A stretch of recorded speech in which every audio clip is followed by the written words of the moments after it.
आज की कथा है पत्नी का भूत। आइए कथा श्रवण करें। एक आदमी की पत्नी अचानक से बहुत बीमार पड़ गई। मरने से पहले उसने अपने पति से कहा, मैं तुम्हें बहुत प्यार करती हूँ, तुम्हें छोड़कर नहीं जाना चाहती। मैं नहीं चाहती कि मेरे जाने के बाद तुम मुझे भुला दो और किसी दूसरी औरत से शादी करो।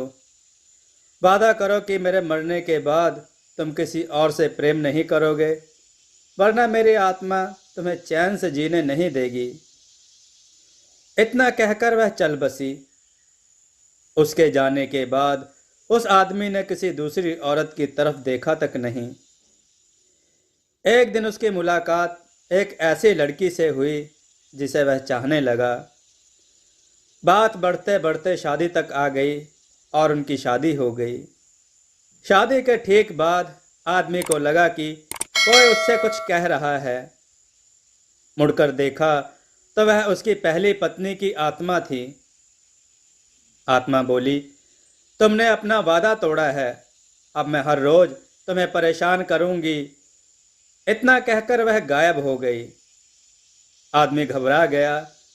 उसे रात भर नींद नहीं आई। अगले दिन भी रात को उसे वही आवाज सुनाई दी, मैं तुम्हें चैन से जीने नहीं दूंगी। मैं जानती हूं कि आज तुमने अपनी नई पत्नी से क्या क्या बातें की। उसने आदमी को एक एक बातें बता दी जो उसने अपनी पत्नी से करी थी। अगले दिन वह शहर से बहुत दूर एक साधु के पास गया और सारी बात बता दी। साधु बोला, यह प्रेत बहुत चालाक है। आदमी घबराते हुए बोला, बिल्कुल सही है, तभी तो उसे मेरी हर बात का पता होता है। साधु बोले, कोई बात नहीं, मेरे पास इसका भी इलाज है। इस बार जब तुम्हें तुम्हारी पत्नी की आत्मा दिखाई दे तो ठीक वैसे ही करना जैसा मैं तुम्हें कहूँ। उस रात जब आत्मा वापस आई तो आदमी बोला, तुम इतनी चालाक हो कि मैं तुमसे कुछ भी नहीं छिपा सकता, और जैसा कि तुम चाहती हो मैं अपनी दूसरी पत्नी को छोड़ने के लिए भी तैयार हूँ, पर उसके लिए तुम्हें मेरे एक प्रश्न का उत्तर देना होगा, और अगर तुम उत्तर ना दे पाई तो तुम्हें हमेशा के लिए मेरा पीछा छोड़ना होगा। आत्मा बोली, मंजूर है, पूछो अपना प्रश्न। आदमी ने फौरन जमीन पर पड़े सारे छोटे छोटे कंकड़ अपनी मुट्ठी में भर लिए और बोला, बताओ मेरी मुट्ठी में कितने कंकड़ हैं। और ठीक उसी समय वह आत्मा वहां से गायब हो गई। कुछ हफ्तों बाद वह एक बार फिर से साधु के पास उनका शुक्रिया अदा करने पहुंचा।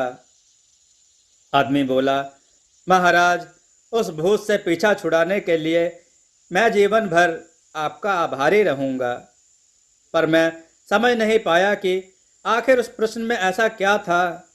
एक झटके में ही भूत गायब हो गया। साधु बोले, बेटा, दरअसल कोई भूत था ही नहीं।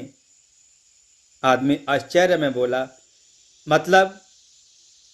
साधु ने समझाया, दरअसल दूसरी शादी करने की वजह से तुम्हें एक अपराध बोध महसूस हो रहा था, और उसी वजह से तुम्हारा दिमाग एक भ्रम की स्थिति पैदा कर तुम्हें भूत का अनुभव करा रहा था। आदमी ने पूछा, अगर ऐसा था तो मेरे हर एक बात कैसे जान जाता था? साधु मुस्कुराते हुए बोले, क्योंकि वह तुम्हारा बनाया हुआ ही भूत था, इसलिए जो कुछ तुम जानते थे वही वह भी जानता था।